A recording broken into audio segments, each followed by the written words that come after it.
Hey there, Julie Stonefelt coming to you from my homestead in the Snoqualmie Valley of Washington State.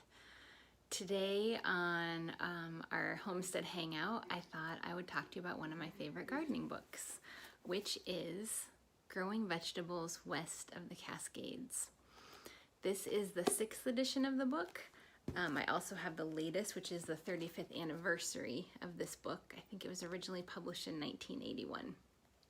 And it's written by Steve Solomon, who is the founder of Territorial Seed Company, which is one that I know many of you use, and I've talked to you about some of the seeds I'm going to grow from them this year.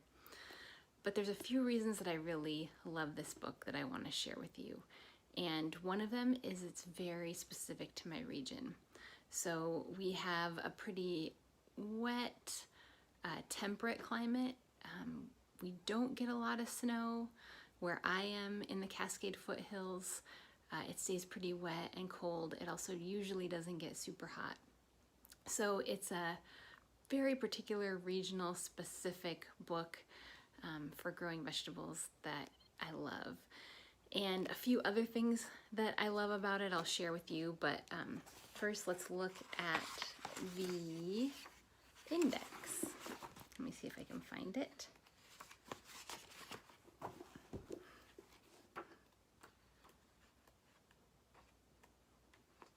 Okay, so here we go. One is the basics, so just covering basic gardening, soil, composting, planning, water, seeds, transplants, pests, how to grow it, ornamentals, and herbs. And I really like the way this is laid out because they're subjects that each and of their own can be a whole book and are all critical to growing vegetables. So, you know, most of the time, I think when I was an early gardener, and many of us, we want to get to the seeds and the plants because that's the exciting part. But you really kind of have to have all this dialed in order for the seeds and the plants to be successful. So it's a really nicely organized, helpful book, and then the How to Grow It is a great reference that I go back to again and again to learn about new plants or remind myself about how different plants like to be grown in my region.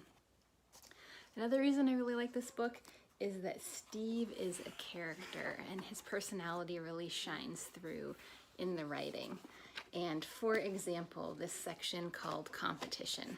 You can take a look at that picture of the person with the bird on their head leaning on their hoe. And this is what he writes. When your muscles become a bit tired, rest the working end of the hoe on the soil. Hold the handle near the top with both hands and take some weight off your feet. Then stare into the distance or at some part of your garden and just look. Better you don't think. When you inevitably do think, don't give yourself a problem about having resumed thinking when you're supposed to not be thinking, a mistake that people who try to meditate often make.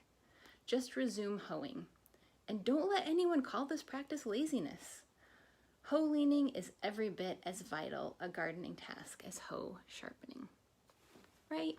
You just gotta love that guy. On a more practical level, some of the great things that I enjoy in this book are the simple cold frame.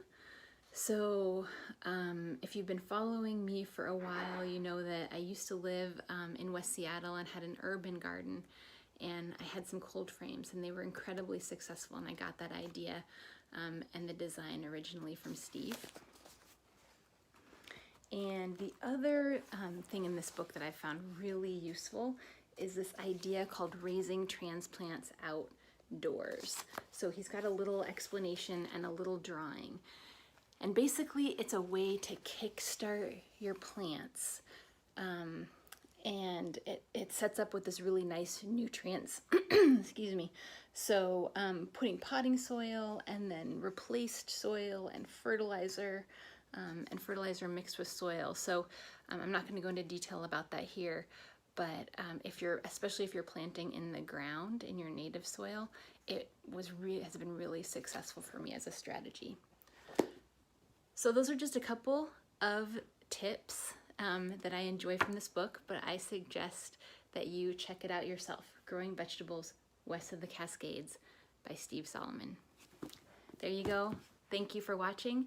If you like this and you have an interest in hearing about other books, I'd be happy to do more videos. As you can see behind me, I've got lots of books. Most of those are all about homesteading and wilderness survival and self-sufficiency. So I'd be happy to cover more in the future. Stay well.